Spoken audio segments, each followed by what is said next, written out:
L'abbaye de Fleury comme vous ne l'avez jamais vu.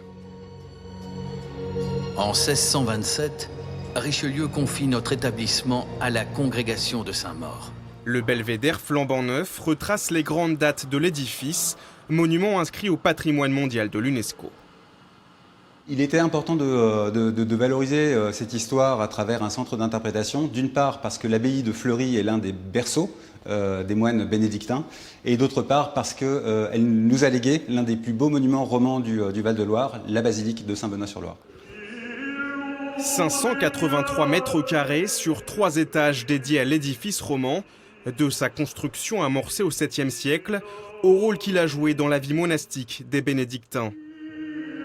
Une histoire riche, racontée de manière ludique et interactive.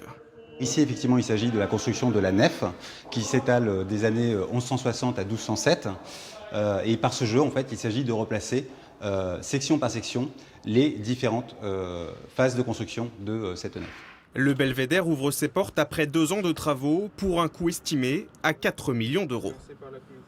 L'idée, c'est que le touriste puisse à la fois visiter la basilique, qui est quand même un monument emblématique du territoire, mais aussi d'avoir l'explication correspondant à la vie de cette basilique, à la vie du monastère. Des expositions temporaires sont proposées tout au long de l'année. La première, appelée la Part du Lion, permet notamment au public d'approcher d'authentiques manuscrits du XIIe siècle.